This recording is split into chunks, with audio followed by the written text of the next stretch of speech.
Hello and welcome to the Giving Voice to Depression podcast, produced in partnership with the A.B. Korkor Foundation for Mental Health. I'm Terri, the creator and co-host of this podcast. I've lived with depression most of my life, and I know how easy it can be to feel all alone in the experience. I'm not alone, and you aren't either. And I'm Dr. Anita Sands, a licensed clinical psychologist and life coach with a number of my own diagnoses, all of which bring a certain amount of anxiety and depression along with them. There is great power in shared experiences. We share our own as we engage in intimate and candid conversations with our weekly guests, exploring different perspectives on and experiences with depression. We keep it real because depression is real. We keep it hopeful because there truly is hope, in spite of what depression tells you.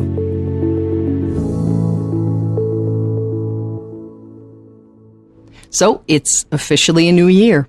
Can't say I'm sorry to see 2022 go. I don't know about you, but I found it particularly challenging and really rough. And then there's the fact that we all had to experience it with depression. So we just want to take a second before we dive in here and acknowledge that truth and give a shout out to you right now for listening, for being here, and for having the instinct for self-care, for trying to find it, and for sharing this moment with us now. We won't wish you a happy new year because that's just annoying, but we will say that we wish you light, strong and bright enough to pierce any darkness that you experience, some ever-burning embers of hope, and the reassurance that you are not alone in your experience of depression. And that's for starters anyway. Good wishes. If you listened to last week's episode, you know that Bridget, my sister, and our co-host for the first 5 years of this podcast, including the first half of this year, is joining us. Hi, Bridget. Hi, Bridget. Hi, Terri. Hi, Anita. For our look back on 2022, and specifically to just talk about an episode that impacted us, that we remember, that stuck with us, and what it was that the guests said that helped us manage our own mental health in the past year. So now Anita, Terri, and I will share and discuss some impactful snippets as we and three former guests give our voices to depression.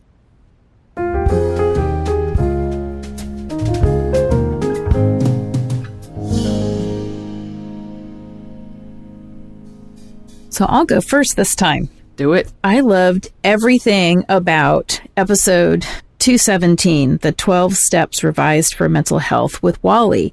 This was such a powerful and helpful reworking of the AA 12 steps. And Wally just does a brilliant job of helping us make a conscious commitment to managing our depression with these aids. So let's listen. Okay, I call these my mental health 12 steps. Number one, we admit that our old ways of being had failed us and that our lives had become unmanageable without skills, strategies, treatments, changes in our thinking. Two, we came to believe that with faith in ourselves, we could learn how to manage our various states and their symptoms. Three, we made a decision to believe in ourselves and turn our lives around. 4, we made a searching and fearless inventory of ourselves. 5, we admitted to ourselves and everyone else the exact nature of what we found in ourselves. 6, we were entirely ready to put forth the work to manage our states and any defects we found. 7, we grant ourselves the grace to be human and to learn new ways to be. 8, we made a list of everyone who had been harmed by our symptoms and became willing to understand their experiences with us and to do better in the future. 9, we take responsibility for the consequences of our symptoms in our lives and work to make amends where we are able. 10, we continue to look into and inventory our lives for issues where our symptoms go against our internal integrity. 11, through meditation, tools, medications, therapies, and other means, we seek to improve our relationship with ourselves and our integrity and with others.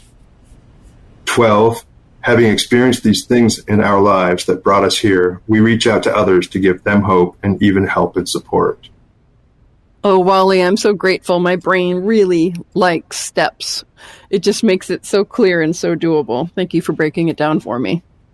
So this is just an awesome way to challenge depression. What I really like about it is that any tool, right, whether that's going to be meds or journaling or exercise or mindfulness or 12 steps, we have to make them work for us. And Wally does that so specifically and intentionally. I agree. That, he has actually gone through and said, okay, 12 steps works for me on some levels. I want to hone this. I want to make this more mine and more meaningful for me and more effective for me. And I think that's our challenge with all of the tools in our toolbox. Mm-hmm. Yeah, and that you don't have to do any of it perfectly. I think that's the other thing I loved about this episode, and Wally was really his emphasis on embracing our imperfection as human beings and giving ourselves a lot of grace. In fact, let's play another snippet. So many trauma survivors, we just don't know how to be human, and we won't grant ourselves a single grace about it.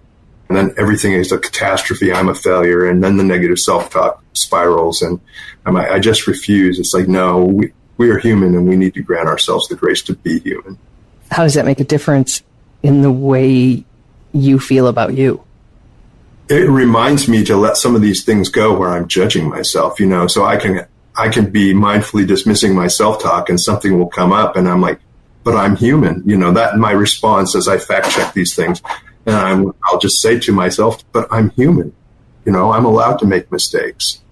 Did I learn from it? Yes. Okay, you're canceled. Next self-talk.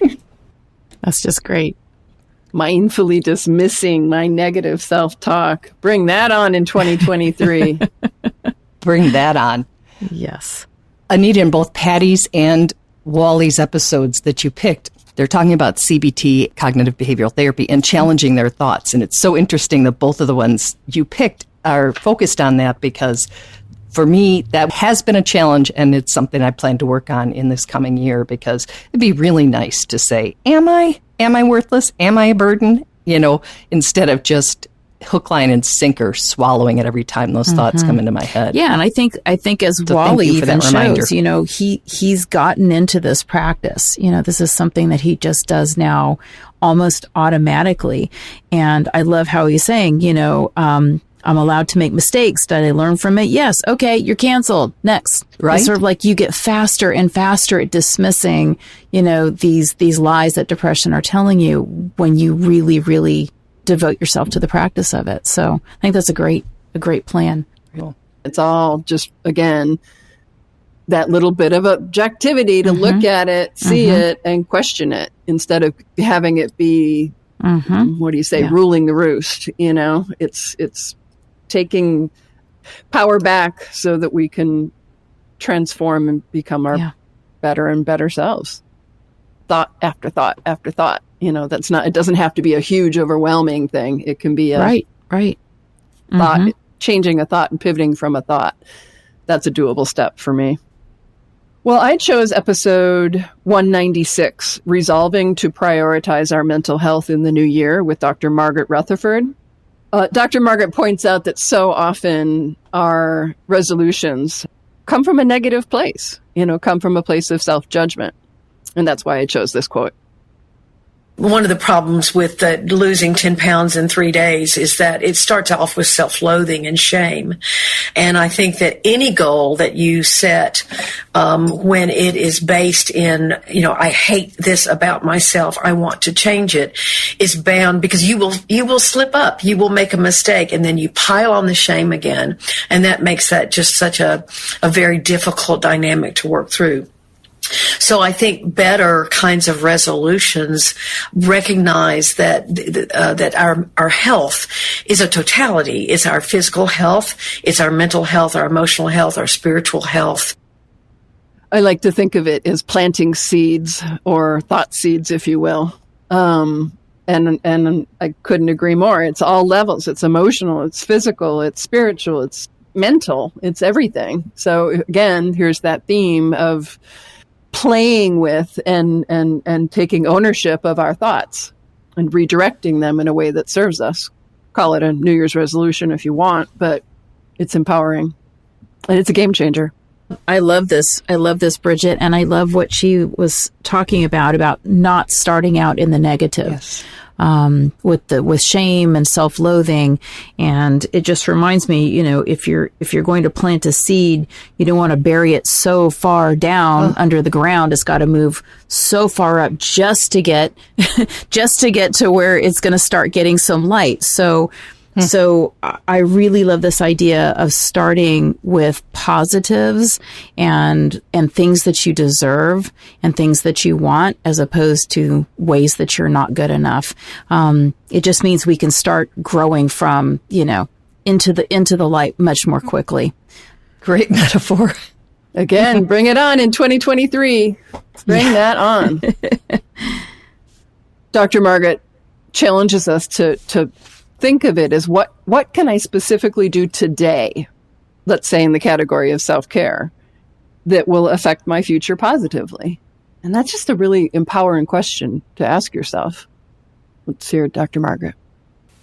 What I mean by that is you look at your past and say, are there things that are affecting me that I must realize? I can be aware that those things are affecting me and that I want to heal those. I want to connect with things that I've been afraid to connect with or have denied were important.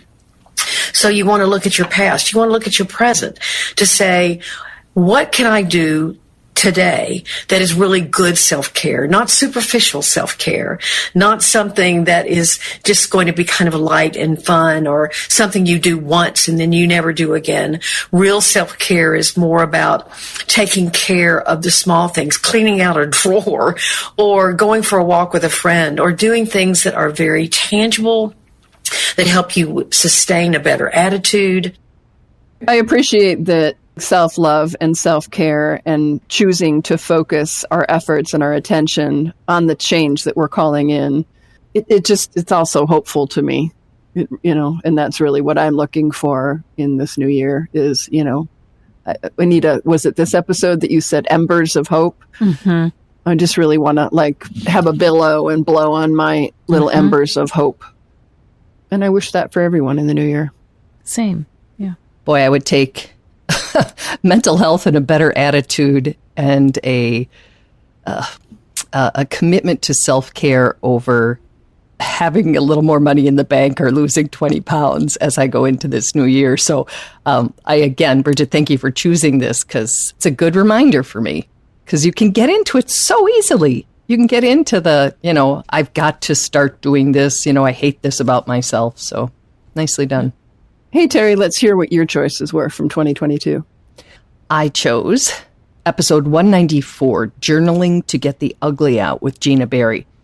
Journaling is one of those techniques, one of those tools that really helps me, and it's one I forget to do all of the time. It seems like when things are going well, I don't want to stop and journal, and when things are going poorly, I don't really have the energy, and I don't want yet another journal filled with negative. But I really appreciated the intentionality with which Gina journals. I call it getting the ugly out. It really is like getting all of the things and all of the hard stuff out of my brain and in a book. I think you talk about this in all of your podcasts of the ugly voices in your head that aren't real. I mean, they're real, but they're not true. I think it's just one of the tools for me. Journaling is one of the tools. I can talk about how I feel, but it's different than actually writing it down. There's something different in the way that works for me anyway. I feel like giving your feelings a voice helps them not just sit there because all those feelings will keep repeating themselves until you acknowledge them and say, hey, I see you, I hear you. And I love that metaphor in the way she explains that, because for me, it's like a to-do list. I can be laying in bed 3 o'clock in the morning is when I wake up with the to-do list running. Mm-hmm. And if I have it on a piece of paper, I can say to myself, it's written down. You're not going to do it right now anyway. You've got it there. You'll do it in the morning. And the idea that it can work with your negative self-talk. And it's like, I actually don't need to be reminded that I'm all of the things my depression's telling me I am. I've got that written down. So we can just roll over and go back to sleep or carry on with our day or whatever time it happens to to come into your mind. So I really liked that. I like that she also suggests that you're giving voice to your feelings, but her approach is doing so in a safe way, right? And that is the second quote I picked, how she makes it safe and how she makes it what I consider art, very visually interesting. Here's Gina again. I just wrote, and then I turned it 90 degrees, and I wrote over top of that, and then I turned it 90 degrees, and I wrote again, and you couldn't read what I had written.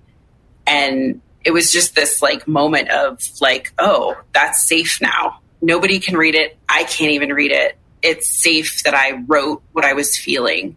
And it just started. And I filled a whole journal.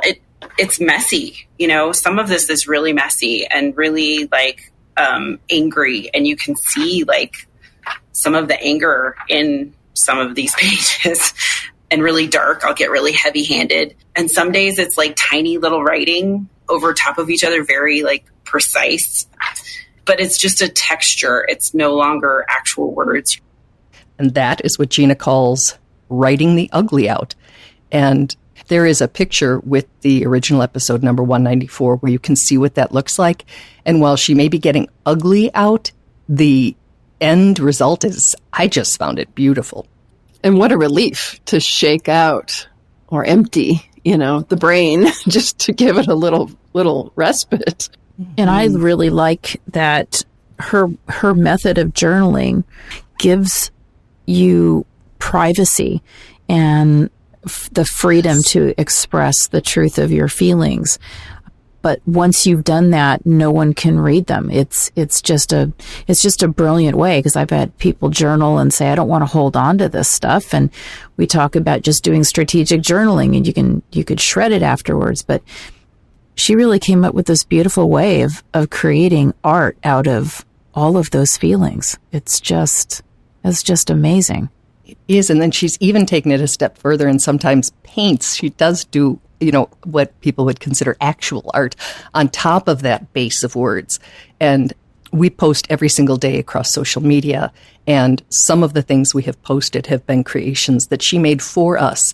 And it will be watercolors over that mesh of words that have messages like, you matter, and you are not more than your diagnosis, and just other really affirming things. So we've not only learned a lot from Gina, but we also have tangible things in our hands from her. And I've got them stuck up on the wall right next to me as I am recording this today. So very grateful to her for both the suggestion on how to keep privacy and not just private from the rest of the world, but she doesn't have to reread it. And I know that sometimes revisiting my journals, right? Right, because you want to expose yourself to, to those positive, hopeful, uplifting messages, and all of that crap that your depression's telling you, it's already going to keep trying to worm its way in. We just don't need to be exposed to it, visually, even in the form of journaling. So I love this.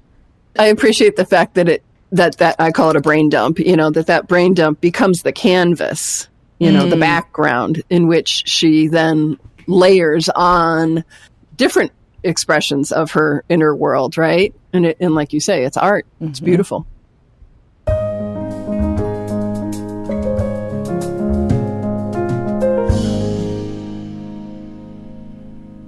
Bridget, thank you for coming back for our year in review. You were the co-host for the first half of the year, so we couldn't leave you out, but it's also really nice to hear your voice again in an episode.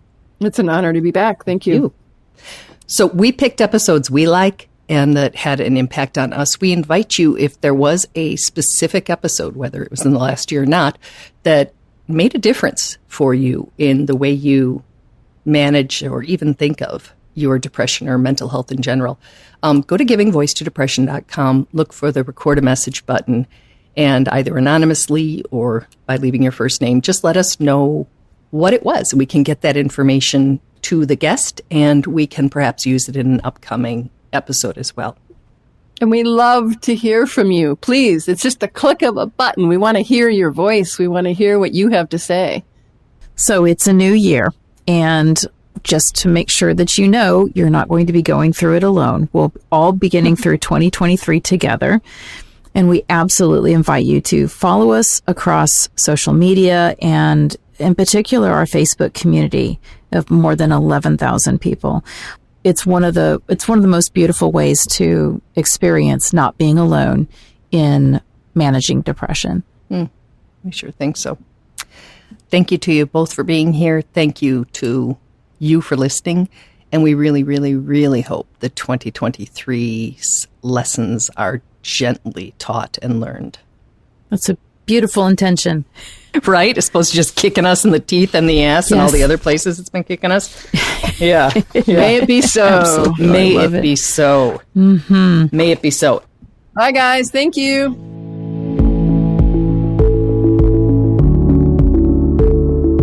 We truly hope that our podcast brings a little more understanding, helps you better articulate and reflect on your own experience with depression, or better understand how to support someone else who is struggling. If this episode has been of comfort or value to you, know that there are hundreds of others like it in our archive, which you can easily find at our website, givingvoicetodepression.com. And remember, if you're struggling, speak up, even if it's hard.